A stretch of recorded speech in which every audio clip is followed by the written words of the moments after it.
Y'all, we about to leave to go to Bible study. But before we do, I'm going to show y'all what I cooked. I just threw down in the kitchen. But I ain't have time to do no vlogging because we got to get to Bible study.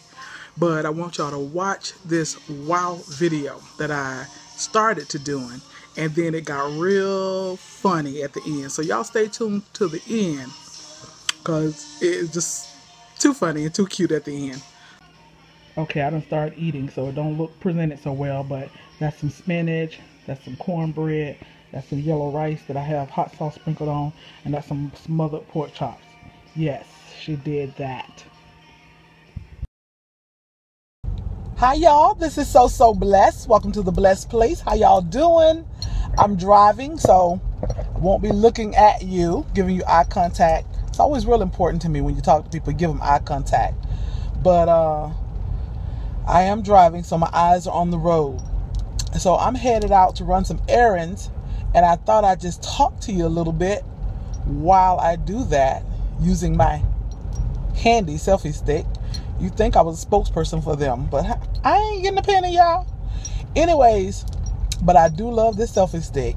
You talk about convenience. So if you are a vlogger, you consider yourself a vlogger, get you one. Okay, on to the matter at hand.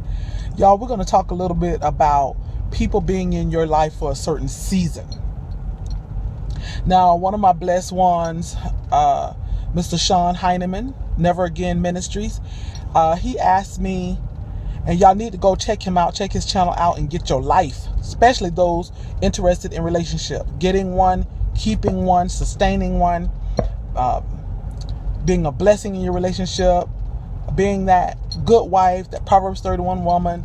Check Sean Heineman's channel out and his podcast.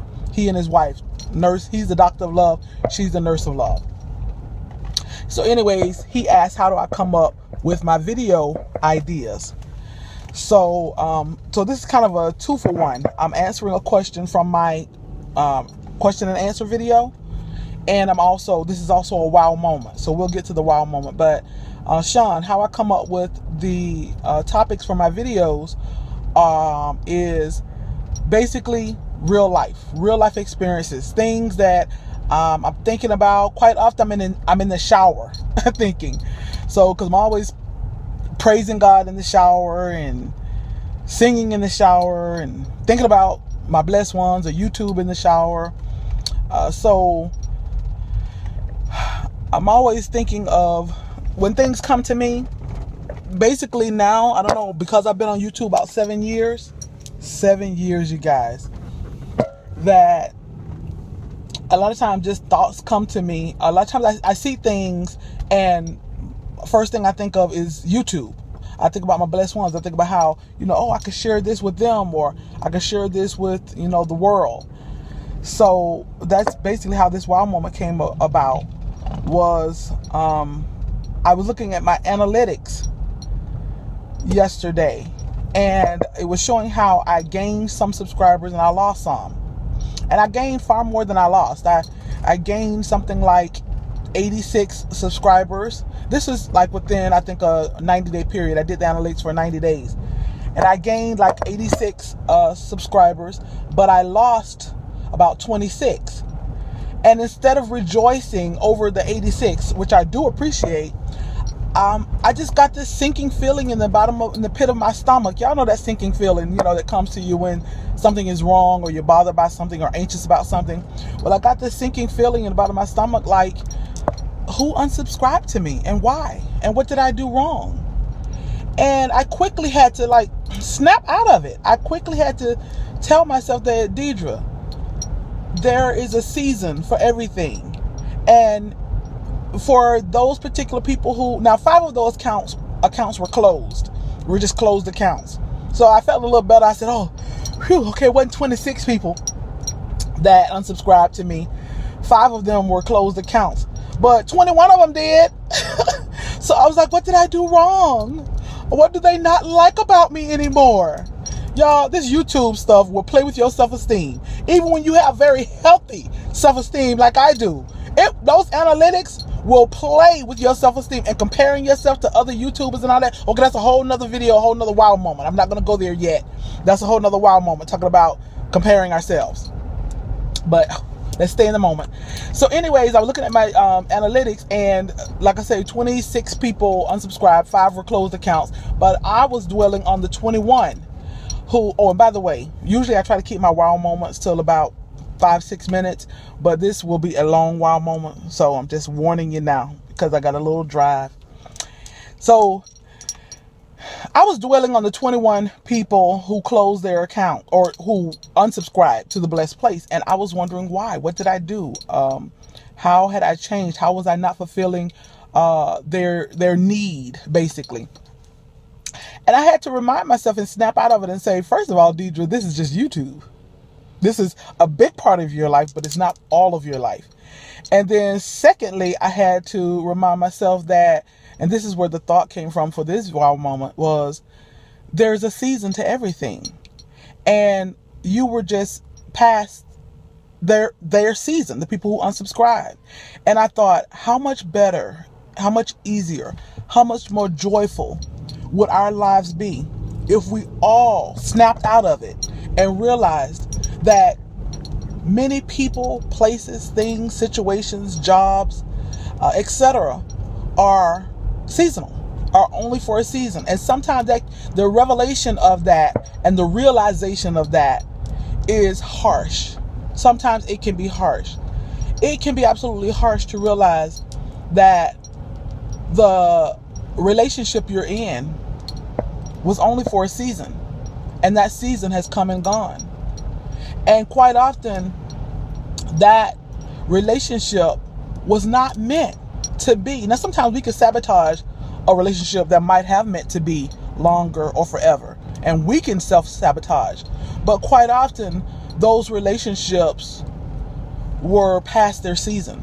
They came for a reason, and to fortify you, to build you up, or to tear you down, or to show you what you do want in a man or a woman, to show you what you don't want or what you will not accept. And also what I think most of all, okay, here's a whole nother video about relationships, but what most of all, what a relationship shows you is it's reflective. It mirrors back to you. A relationship, especially if you're open to it, can tell you more about yourself than your partner. I know in my marriage, I've learned a great deal about my husband. Okay, y'all, the Popo is up here. I'm in a school zone. I am going to speed limit, but Popo is up here, so I hope he doesn't like detect my camera and then say, why is she using a camera while she... And then I'm talking, then I got my lips moving and talking too. I ain't got enough sense to stop talking, y'all, so the Popo don't know. Okay, I think he's still there in the school zone. He didn't turn around. Okay, you guys. Anyways, back to our regularly scheduled program. Where was I? I digress, and then I can't remember where I was. Okay, but anyways, yeah, I'm sure I'll figure out where I was. But so we don't realize that quite often. I was saying in a relationship. Okay, I knew I would come back to him. In a relationship, you learn more about yourself than you learn about the other person. My husband and I are coming up in April on our 10-year anniversary, and although I have learned a lot about him, I have learned more about myself than I have about him. But in relationships, though, other times it's about your own personal learning, your own personal growth, and it's not about that person. So therefore, sometimes they're only in your lives for a season. Like I say, now sometimes we self-sabotage. Sometimes people are meant to be in our lives longer, but we run them away with our own insecurities, our own meanness, our own stuff, our own baggage. Okay, that's a whole nother video. Y'all got a lot of videos coming up. But anyways, so we are trying to hold on quite often to a job that was only for a season. That job was only to help you to raise your children or help you to pay off your student loans, or that job was only so that you can make a connection. Maybe there was someone there God would have you to bless and to be a blessing to. And perhaps your job was well done, and the time is gone, and you're still trying to hold on to a job that you absolutely hate going to. Now, don't get me wrong. I know, we have responsibilities and financial responsibilities that we can't always just decide, hey, I'm going to quit this job and move on. But we can make a plan. We can make a plan to move on to a different job because we realize that we are hating this job and it is time to move on. It's only for a season. I think about my job. I worked 22 years at a sheriff's office. I was a 911 operator, police dispatcher, and I actually was a supervisor for a long time, probably about 8 years. And that money was good, y'all. When I tell y'all good money, more than double what I'm making now working part-time. But it was good money. I'm trying to see, am I in the sun? Okay. Anyways, it was good money. But I've been there 22 years and I started to not want to go to work. I just did not want to go to work. And that never happened. I mean, I would go years. I remember one time I went 5 years without ever calling out in 5 years. So I knew something was wrong when every day I didn't want to go to a job that I absolutely love. I mean, that seems odd. I absolutely love this job. I love the people. I love my employers. But I did not feel like going to this job. And I eventually, to make a long story short, I eventually realized that this job is past the season. It's gotten me through taking care of my daughter as a single mother. It's gotten me... Oh, Lord Jesus, this is my husband, y'all. Oh, my goodness. Y'all, what you doing here? I'm at the... Y'all, this man will hunt me down. Yeah, I'll hunt you down. I am at the bank. Yes. Miles from... Yeah. Y'all see how long I talked? Yeah. Miles from my house. Yeah. What are you doing here? And I was wondering, who was this? I wonder who was this pulling in so close to me? I'm looking over there like, who is this fool pulling in so close? I got my eyes on you. See, I got my eyes on him, y'all. Yes, honey, and I kept telling him, as long as his eyes are on me, they can't roam nowhere else. Okay. So keep your eyes right here on all of this. All of this. Yeah, I got them on all of this. Yes. Yeah, keep both of them on all of this. Oh my goodness, you guys. I am here at the bank. Baby, where did you see me? I brought you chocolate milk. Oh, you're so sweet. Oh my goodness. He brought me some chocolate milk. He's always thinking of me. Always. I don't know if a day ever. This morning, I get off work. I come home. Okay, we miss each other. So I worked last night. And when I got home 6 o'clock this morning, he was already gone to work. So I get in the house and he's got the heater on, the like little space heater in our room with the door closed and like a sheet at the bottom of the door so that heat can't escape. He just thought of me as, I know it's cold this morning and my wife is getting home from work. She's going to want to shower and get in bed. And he cuts the heater on for me. Okay, now think about me. We got Bible study tonight and I got to go home and shave and all that. See y'all later. Bye-bye. Y'all see how he just come and cut my video off? Love y'all. Okay, but anyways, y'all, since he's so sweet to me and he brought me some chocolate milk, we're going to let that be the end of that. I got so much more to say, y'all, but I will come back and finish this some other time. I got things to tend to.